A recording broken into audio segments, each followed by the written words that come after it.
주시는 말씀이 시편 23편입니다. 시편 23편 우리가 한번 다시 점검했으면 좋겠습니다. 나는 과연 예수님을 믿는 사람인가? 정말 예수님을 내가 영접하고 말씀에 의지하여 살아가고 있는가? 오늘 이 말씀을 통해서 다시 한번 돌아보고 점검할 수 있는 시간이 됐으면 좋겠는데요, 우리 너무나 잘 아시는 말씀이죠. 우리 4절에서 6절까지의 말씀 같이 한번 합독하겠습니다. 시작. 내가 사망의 음침한 골짜기로 다닐지라도 해를 두려워하지 않을 것은 주께서 나와 함께 하심이라. 주의 지팡이와 막대기가 나를 안위하시나이다. 주께서 내 원수의 목전에서 내게 상을 차려주시고 기름을 내 머리에 부으셨으니 내 잔이 넘치나이다.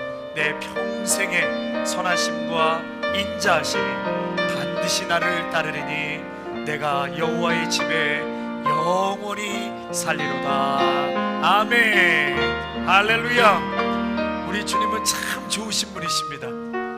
좋은 것을 주시는 하나님이십니다. 할렐루야. 이곳에 있는 우리 한 분 한 분을 하나님 정말 기가 막히게 사랑하세요. 문제는 내가 그 사랑을 너무나 모르고 눈에 보이는 것이 전부인 것 마냥 우리가 헷갈려하고 또 눈에 보이는 거에 이끌려 살아갈 때가 있지만, 그래서 얼마나 많은 실수를 합니까? 그러나 사실은 보이지 않는 곳에서 당신의 자녀들을 오늘도 지키시고 보호하시고 가장 복되고 선한 길로 인도하시는 하나님이신 줄로 믿습니다. 아멘. 우리 성도님들도 지난 한 주간 더위 속에서 건강하시고 또 잘 살아오셔서 너무나 감사하고 또 수고 많으셨습니다. 여러분, 불신앙이 있는 곳에, 불순종이 있는 곳에는 뭐가 있죠? 죄가 있죠. 불신앙과 불순종이 있는 곳에는 죄가 있고, 죄가 있는 곳에는 오늘 말씀처럼 사망의 음침한 골짜기가 있는 것입니다. 왜 그렇지요? 이 땅에 있는 사람은 한 사람도 예외 없이 아담 이후에, 아담이 하나님 앞에 불순종함으로 인해서 모든 자는 사망의 골짜기, 그 세상에서 태어난 것입니다. 그리고 한 사람도 빠짐없이 그 사망의 세상의 골짜기에서 살면서 고생하다가 궁극적인 사망의 골짜기인 지옥으로 떨어지는 것입니다. 인간은 아담의 타락으로 인해서 이 땅에서는 영적인 죽음, 또 환경적인 저주와 또 육체의 죽음이라는 재앙을 벗어나지 못하게 되었습니다. 여러분, 최근에 한국에 41도인가요 2도까지 122년 만에 관측 역사상 최고로 온도가 높아갔다고 그래요. 뿐만입니까? 유럽이나 미국도 온 지구가 펄펄 끓고 있습니다. 이미 이렇게 펄펄 끓는다는 것은 30년, 40년 전에 이미 예측이 된 거예요. 그래서 더 이상 인간의 욕심으로 환경을 망가뜨리면 안 됩니다. 더 이상 이 환경을 이대로 내버려두면 안 됩니다. 더 발전하고 더 부하고 더 누리기 위해서 끊임없이 인간은 자연을 훼손하고 망가뜨리고 결국은 그 결과를 지금 우리가 경험하고 있는 것입니다. 그래서 이 땅에 태어난 우리들은 영적인 죽음, 또 환경적인 저주, 육체의 죽음, 이러한 것을 면할 수가 없는 것이죠. 하지만 우리 예수님께서 이러한 사망의 골짜기에서 고통하는 인간을 구원하시기 위해서 사람으로 이 세상에 태어나셨고, 하나님께 절대적인 믿음과 절대적인 순종으로 의로운 삶을 사신 분이 우리 예수님이십니다. 그리고 십자가에서 우리를 위해서 대신하여 속죄의 제물로 죽으셨고, 사망과 마귀의 권세를 이기시고 부활하셔서 영원한 구세주가 되어 주셨습니다. 예수님은 그렇게 우리에게 희망의 근원이 되어 주신 것입니다. 성도 여러분, 이 세상을 살면서 우리가 좋은 일도 있지만 인생의 사망의 골짜기를 지나야만 인간의 어떤 무력함을 깨닫고 교만을 깨뜨리게 됩니다. 하나님의 역사가 그 속에 있습니다. 우리가 고통을 당할 때, 우리의 삶에 어려움이 올 때 비로소 사람들은 그때야 깨어지고 하나님을 생각하게 되고 자신의 한계와 무능력과 교만과 어리석음을 비로소 그때 깨닫게 됩니다. 우리가 너무나 미련해서요, 두 손 두 발 힘이 들어가면은 내 힘으로 뭔가를 다 할 수 있다라고 생각해요. 하지만 여러분, 다쳐보거나 아프면 알잖아요. 그때서 비로소 내가 할 수 있는 것이 별로 없구나. 사실은 우리가 할 수 있는 것이 없어요. 여러분, 조금만 닥치고 어려움이 와도 우리는 그때서야 우리의 교만과 어리석음을 깨닫게 되고 하나님 앞에 나와서 회개하고 자복하고 비로소 신앙으로 들어오게 되는 것입니다. 사랑하는 성도 여러분, 말씀을 듣고 회개하고 그 악한 길에서 떠나 하나님께로 돌아가면 반드시 살게 되어 있습니다. 믿으십니까? 니느웨 백성이 악한 길에서 돌이키니까, 그 말씀을 듣고 말씀이 역사하니까 악한 길에서 돌이키니까 하나님께서 심판하시고 재앙을 내리고자 했던 그 니느웨 성읍을 하나님께서 거두시잖아요. 더 이상 재앙을 내리지 않습니다. 그래서 하나님의 심판은 우리를 죽이려고, 멸망케 하려고, 그냥 야단치려고, 못살게 구려고 하시는 하나님이 아니시라는 거예요. 하나님의 심판은 뭐라고요? 주님께 돌아오기 위한 사인인 것이, 하나님의 심판은 우리를 살리시기 위한 하나님의 말씀인 것입니다.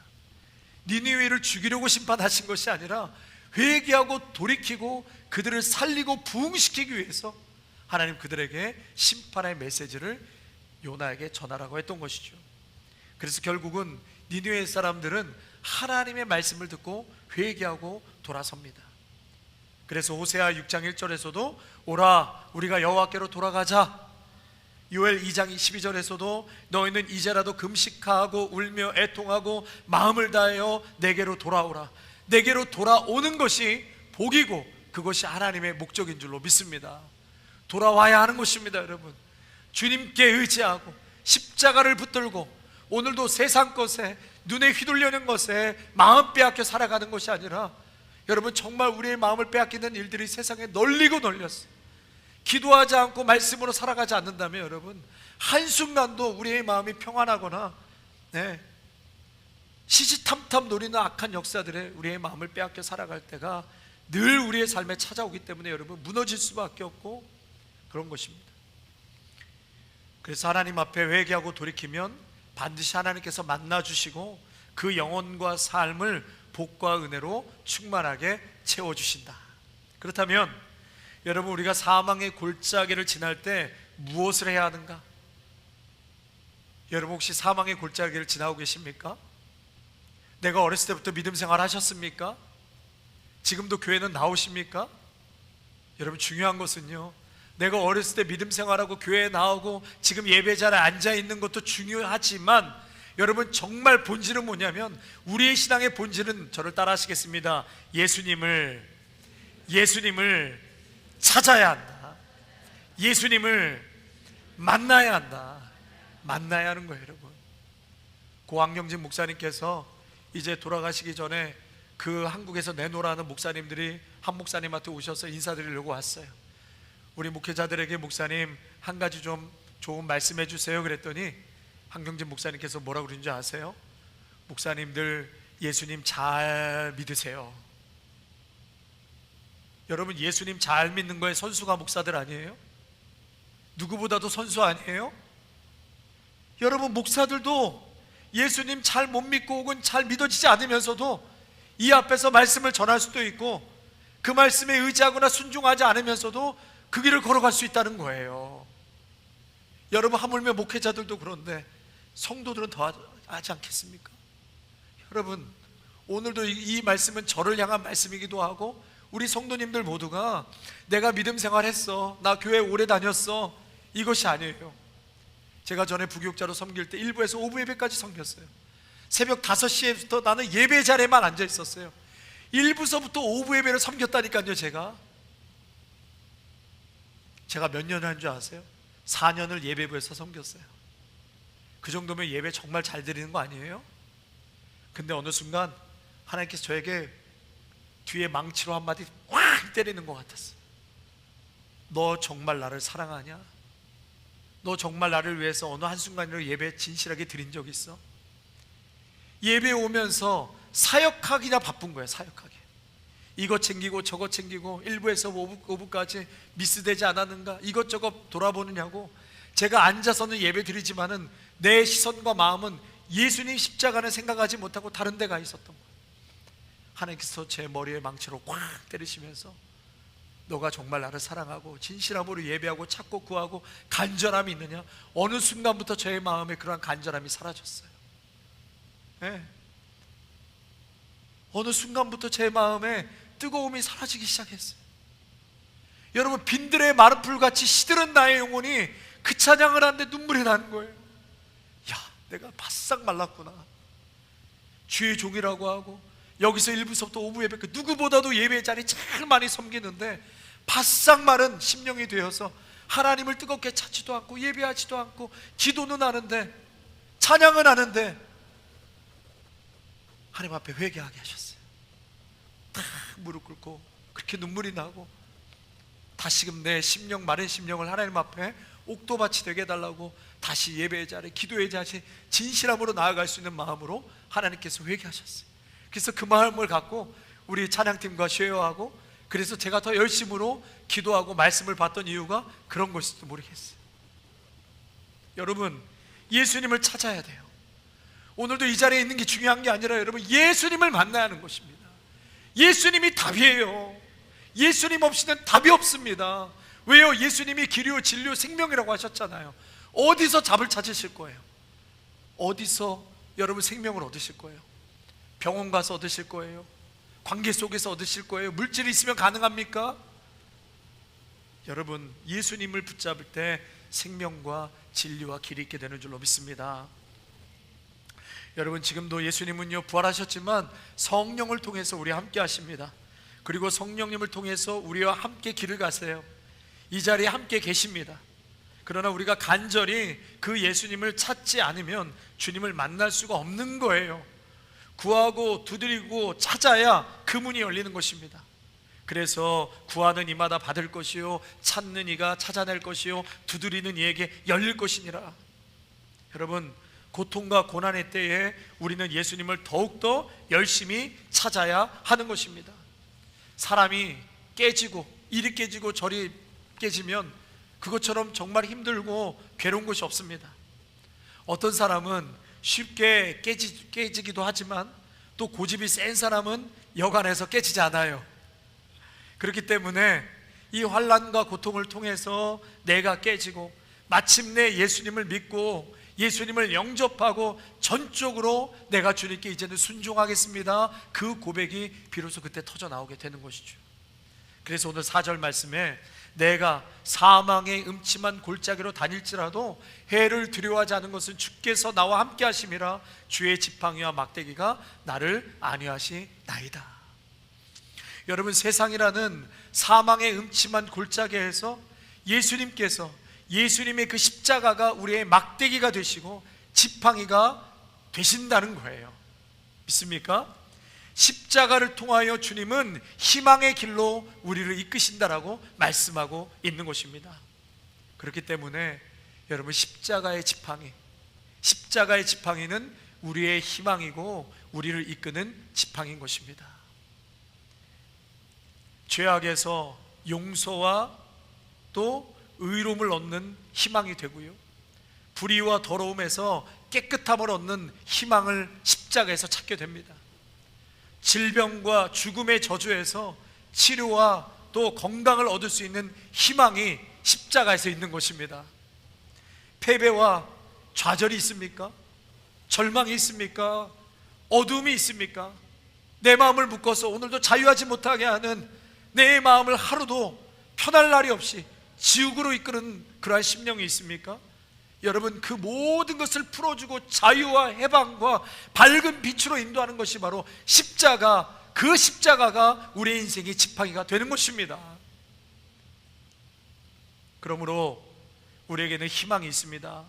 왜냐하면 예수님께서 내가 져야 될 저주와 어둠과 모든 것을 죄 없으신 예수님께서 대신 다 지어주시고 십자가에서 죽으셨기 때문에 우리에게는 희망이 있는 것입니다. 십자가에서 우리의 절망을 청산해 주셨습니다. 성도 여러분, 오늘도 절망 가운데 이 자리에 왔더라도 우리가 희망을 가질 수 있습니다. 예수님이 우리와 함께 하시기 때문입니다. 우리는 종교를 믿으러 온 것이 아니라 우리는 희망을 얻으러 온 것이에요. 저를 따라 하실까요? 나는 희망을 얻으러 왔다. 희망을 얻으러 왔다. 그러려면 여러분 예수님을 만나셔야 돼요. 예수님 십자가를 정말 그 부활의 능력과 구원받은 감격과 은혜가 여러분 다시금 되살아나시기를 축복합니다. 부흥의 역사가 다시금 일어나기를 축원합니다. 여러분, 믿음 생활 오래 할수록 이게 잘 안 돼요. 예수님은 있는데 부흥이 없어요. 뜨거움이 없어요. 그러니까 여러분, 교회 오래 다니신 분일수록 정말 다시 한번 마음의 일깨움을 얻으셔서 부흥의 역사, 사모함으로 나아가시기를 바랍니다. 소망과 치유와 용서와 회복, 여러분 이러한 마음을 사모하며 이 자리에 오셨다면 정말 잘 찾아오신 거예요. 이 자리에서 주님이 만나 주십니다. 예수님이 희망의 근원이 되어주시고 정말 어둠밖에 없고 이제는 끝이구나, 앞이 보이지 않을 때 예수님 붙잡으면 역전의 인생을 주님께 허락해 주세요. 제가 언젠가도 한번 나눴던 분인데요, 이 한신영 집사님이라는 분이 있죠. 한신영 집사님 그 새롭게 하소서에서 이분의 간증을 들은 분도 계실 텐데, 이분이 젊은 시절에 20대에 굉장히 돈을 많이 벌고 또 마음껏 즐기며 살았던 분이에요. 저도 이제 그분의 간증을 한 2번 정도 들었는데, 강남의 유흥업소 유명한 마담이에요, 마담. 그러면서 술과 도박에 빠지고 카지노에 가서 가지고 있는 돈을 다 탕진하고 카지노에서 급전까지 해가지고 몇 달 만에 5억을 잃어버렸어요. 그리고 나서 우울증과 정신과 치료를 받고 또 극단적인 선택을 시도해서 중환자실에 입원하기도 했습니다. 남편은 조직폭력배였어요. 근데 그 남편과 결혼을 하게 되고 딸을 하나 낳았는데, 이 남편이 필로폰과 술과 담배와 도박에 깊이 중독되어 있었다고 그래요. 그래서 결국은 결혼 1년 만에 이혼하고 어린 딸 데리고 나왔는데 삶이 그냥 풍비박산이 되어버린 것입니다. 자기 힘으로는 도저히 빠져나올래야 빠져나올 수 없는 점점 더 깊은 늪에 빠지기 시작한 거예요. 밑바닥까지 내려갔어요. 전혀 이제 소망이 보이지 않고 자신의 삶은 온통 중독과 그리고 헤어나오지 못하는, 결단해도 그 다음 날은 또다시 원점으로 돌아가는 자신의 모습을 보면서 이제는 더 이상 소망이 없다, 이제 죽음밖에 없다, 이제 그러한 자리까지 가게 됐는데, 순천에 있는 오빠를 찾아간 거예요. 순천에 있는 오빠를 찾아갔는데 마침 그 교회에서 수련회가 있었습니다. 그래서 이분이 그 수련회에 참석하게 됐는데, 그곳에서 처음으로 예수님에 대한 얘기를 들었어요. 예수님께서 실제로 이 땅에 오셨고 우리의 죄 때문에, 당신들의 죄 때문에 십자가에서 죽으시고 부활하셨는데 그분만 믿으면 구원받고 살 수 있다, 그분만 믿으면 부활의 능력이 여러분 모두에게도 임한다, 막 이런 메시지가 막 나오니까 이분이 그 말씀이 믿어지지가 않더래요. 아, 예수님 정말 진짜 오신 거 맞아? 저 사람들 통성 기도하는 거 다 미친 거 아니야? 그러면서 이분이 정말 죽은 사람 살아나나, 이렇게 그 얘기를 듣는데 회의감이 가득 차더래요. 회의감이 차는데 그래도 살아야 되니까, 살릴 수 있다고 하니까 새벽 예배를 나가려고 밤을 꼴딱 새서 새벽 예배를 나간 거예요. 그러면서 새벽 예배에 나가서 기도했대요. 목사님이 가르쳐준 그 기도대로 이분이 기도했대. 하나님, 정말 하나님이 계시다면 저를 좀 살려주세요. 저를 좀 만나주세요. 나같이 짐승 같은 자도 하나님 살려주신다고 했는데 정말 하나님 살아계시다면 저 좀 만나주시고 저 좀 살려주세요. 새벽 예배에 나가서 빈자리 앞에 앉아서 그렇게 기도하고 말씀을 듣는데, 그동안에 들었던 그 복음이 하나씩 하나씩 마음속에 선명하게 들리기 시작하더래요. 그러면서 성경에 나온 제자들, 그분이 말씀을 얼마나 잘하시는지 저보다 말씀을 더 잘하시더라고요. 얼마나 설득력 있고 공감력 있게 얘기하시는지 나중에 한번 여러분 새롭게 하소서에 한번 들어가서 보세요. 제자들이 정말 부활하신 예수님을 만났구나, 예수님은 죽은 분이 아니라 지금도 살아계시는구나, 십자가를 바라보는 순간 주님의 사랑을 이분이 깨닫기 시작했다는 거예요. 바로 그런 너를 위해 내가 십자가에서 죽었다. 너의 죄를 용서하기 위해서 내가 죽었고 내가 너를 새롭게 살게 하려고 다시 살아났다. 그 음성이 막 들리기 시작하더라. 그래서 그 사랑, 그 십자가의 예수님, 정말 오늘도 나와 함께 하시고 역사하시는 그 생명의 주님을 이 한 집사님께서 딱 만나신 거예요. 할렐루야. 그 새벽에 주님을 뜨겁게 만나면서 그 마음의 모든 것들이 풀어지기 시작한 거예요. 예, 우울증과 두려움과 중독이 인간의 힘으로는 할 수 없는 것들이 하나님을 딱 만나니까 다 깨어져 나가기 시작하는 거예요. 벗어나기 시작하는 거예요. 그래서 이분의 인생이 완전히 바뀌게 되었어요. 그리고 그 순간부터 회개가 터져 나오는 거죠. 여러분, 주님을 만난 자는 날마다 자신을 돌아보고 성찰하고 회개가 끊이지 않아요.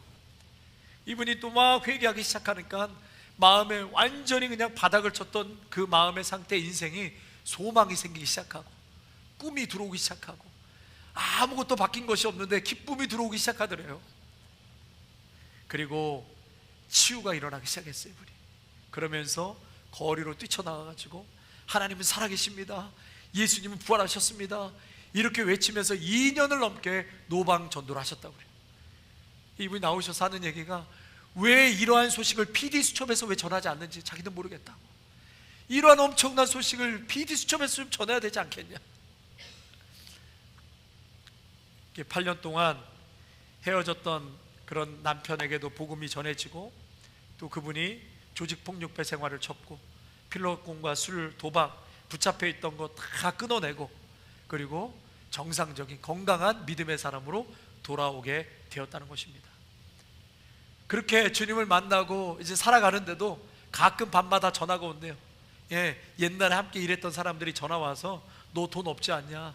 돈 내가 뭐 1,000만 원, 2,000만 원 보내줄 테니까 와서 일해라. 그거 한번 물면은 1,000만 원, 2,000만 원 금방 버니까. 근데 그거 잡으면 남편한테 너나 나나 죽는 거야. 이거 잡으면 끝이야. 그래서 단호하게 거절했다고도 합니다. 여러분, 이렇게 주님은 살아계시고요, 오늘도 부활하신 능력이 예수님만 붙들고 나아가는 10년 가운데 그 새 생명의 은혜와 역사가 그 가정과 삶 가운데 임하는 줄로 믿습니다. 여러분, 그래서 무너졌던 가정도 회복되기 시작했다는 거예요. 부활하신 예수님께서는 이 낭떠러지 끝자락에 서 있던 한 여인을 만나주셨고 그 여인을 살려주셨어요. 성도 여러분, 그래서 예수님은 살아계십니다. 지금도 일하고 계십니다. 완전히 깨지고 박살난 인생, 사람의 힘으로는 더 이상 손쓸 수 없다고 여겨지는 그 인생도 우리 주님이 찾아가세요. 죄인을 용서하시고 중독의 사슬에서 끊어내시고 무너진 가정을 다시 세우신 분이 바로 우리 주님이십니다. 부활하신 예수님께서 지금도 그 한 사람의 생명을 살리기 위해서 오늘도 일하고 계세요. 그 한 영혼을 살리기 위해서 저와 여러분을 손과 발처럼 사용하기를 원하시는 거예요. 오늘도 이 땅에 낙심되고 소망이 없이 살아가는 자들이 너무나도 많습니다. 세상에 의지하고 돈에 의지하고 사람에 의지하고, 여러분 의지한다 한들 그것이 정말 의지의 대상이 될 수 있습니까? 거기서 다 상처받고 깨지지 않습니까? 여러분, 그들에게 부활하신 예수님 만난 여러분이, 그 은혜와 복을 누리고 그 간증을 체험한 여러분이, 할렐루야, 흘려보내야 하는 것입니다. 여러분, 복음은, 은혜는 나에게만 가둬놓고 멈추라고 주신 것이 아니라 이제는 흘려보내라고. 여러분, 자꾸 흘려보내시기를 축복합니다. 오늘도 그것을 위해서 몸부림치는 분들이 계세요. 저는 그걸 볼 때마다 얼마나 도전이 되고 은혜가 되는지 모르겠어요. 여러분, 열매를 맺고 못 맺고를 떠나서 그러한 마음으로 몸부림치는 그 자체를 하나님 오늘도 눈여겨보고 계세요. 그 이제는 더 이상 나의 삶에서 넘어가서 오늘도 주의 믿지 않는 자들에게, 예수님의 십자가의 복음이 필요한 자들에게, 또 그들을 위해서 우리가 끊임없이 기도하잖아요. 기도하니까 움직여지잖아요. 믿습니까? 기도하니까 움직여지더라고요. 여러분, 기도하니까 역사가 일어나기 시작하더라고요. 그러니까 자꾸 모여서 우리가 기도하고, 연약한 분들, 오늘도 주님 앞에 나아야 될 분들, 또 무너진 가정들 주님 앞에서 자꾸 회복될 수 있도록 우리가 기도하고 간구하면 그러한 일들이 일어나게 될 줄로 분명히 믿습니다. 예, 시편 138편 7절과 8절에 이런 말씀이 있습니다. 내가 환난 중에 다닐지라도 주께서 나를 살아나게 하시고 주의 손을 펴사 내 원수들의 분노를 막으시며 주의 오른손이 나를 구원하시리이다. 여호와께서 나를 위하여 보상해 주시리이다. 여호와여 주의 인자하심이 영원하오니 주의 손으로 지으신 것을 버리지 마옵소서. 이사야 43장 1절과 3절에 또 이렇게 하나님 말씀하십니다. 야곱아 너를 창조하신 여호와께서 지금 말씀하시느니라. 이스라엘아 너를 지으신 이가 말씀하시느니라. 너는 두려워하지 말라. 내가 너를 구속하였고 내가 너를 지명하여 불렀나니 너는 내 것이라. 너는 내 것이라. 내가 물 가운데 지날 때에 내가 너와 함께 할 것이라. 강을 건널 때에도 물이 너를 침몰하지 못할 것이며 내가 불 가운데로 지날 때에 타지 아니하고 불꽃이 너를 사르지도 못하리니 대저 나는 여호와의 내 하나님이요 이스라엘의 거룩한 이요 내 구원자임이라. 내가 애굽을 너의 속량물로 구스와 스바를 너를 대신하여 주었노라. 아멘. 우리 하나님께서 사랑하는 자녀들, 내가 너를 지명하여 불렀나니 너는 내 것이라 말씀하였고 물 가운데 거할지라도 홍수가 나서 그 물이 너를 침몰치 못하게 할 것이고 불 가운데 지날지라도 불꽃이 너를 사르지도 못하게끔 우리 하나님께서 너를 지키고 내가 너를 보호하겠다. 너는 내 새끼야, 내 자식이야. 여러분만 자식 생각하면 눈 돌아가는 게 아니에요. 하나님도 여러분 보시면 눈 돌아가는 거예요. 내 새끼 내가 야단칠 때는 괜찮지만 다른 사람이 내 새끼 야단치면 우리 하나님 눈 돌아가신다니까요. 그러니까 유다 백성들 바벨론이랑 에돔이나 이런 데서 유다를 건드리고 막 핍박하니까 하나님께서 가만히 안 두시잖아요. 내가 야단치는 건 오케이지만 니들이 건드리지 마. 여러분 우리가 하나님 앞에서 얼마나 보배롭고 존귀한 자인지 지금도 이루 말할 수 없는 보호와 은총을 누리며 오늘 이 자리까지 와 있음을 여러분 감사하시기를 축복합니다. 감사하셔야 돼요. 기쁨을 회복하셔야 돼요. 아멘이십니까? 우리가 누구에게 이렇게 사랑해 주십니까? 예수님을 모시고 자는 자들 아닙니까? 예수님을 영접한 자들입니다. 그 이름을 믿는 자에게 구원을 주시는 하나님, 하나님의 자녀, 예수님의 자녀로 구원받은 자녀로 우리가 이 자리에 있는 것입니다. 여러분 구원을 우리가 얻기 위해서 한 게 없다라고 제가 말씀드렸죠. 여러분들이 구원을 얻기 위해서 한 것이 아무것도 없어요. 그냥 예수님을 영접할 뿐. 그리고 영접할 수 있는 것도 믿음을 하나님이 주시는 거예요. 성령께서 역사해야 주님이 주님으로 믿어지는 것입니다. 만약에 여러분 이 구원이 나에게 달려있다면 반드시 잃어버릴 거예요. 왜 그러냐면 이 구원은 내가 붙들 힘이 없기 때문에 그렇습니다. 내 스스로 이 구원을 지켜낼 능력이 우리에게는 없어요. 그래서 우리를 지금도 은혜의 자리로 인도하시고 영광으로 인도하시고 예수님의 사랑이 내가 버티고 견뎌서 이 자리까지 온 것이 아니라 그리스도께서 붙들어 주셔서 이 자리까지 온 것입니다. 믿습니까?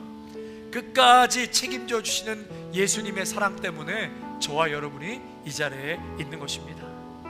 그리스도께서 여러분들을 붙들지 않으시면 절대로 구원받는 자녀로 살 수 없습니다. 지금도 이 순간도 그리스도께서 영원하신 팔로 여러분들을 붙들고 계시고 결코 놓지 않으신다는 사실입니다. 아멘이십니까? 복음은 우리가 깨끗해져서 하나님께 올라가는 이야기가 아니라 복음은 뭐라고요? 거룩하신 하나님이 더러운 우리를 씻기기 위해서 낮아지신 이야기, 그것이 바로 복음인 것입니다. 그러므로 나는 누구인가? 저를 한번 따라 하시겠습니다. 나는 하나님의 것입니다. 누가 뭐래도 하나님의 자녀입니다. 하나님의 새끼입니다. 너는 내가 너를 지명하여 불렀나니 너는 내 것이라, 내 자식이다, 내 딸이라, 내 아들이라. 독생자 예수 그리스도의 보혈로 산 하나님의 것입니다. 그렇기 때문에 물 가운데 지날 때에도 홍수가 나지 않게 하시고 불 가운데 지날 때에도 타지 않게 하는 것이고 불꽃이 우리를 거스리지 못하게 하는 이유, 그것은 하나님께서 우리를 보호하고 계시기 때문인 것입니다. 우리 한번 이 시간 기도할 텐데요.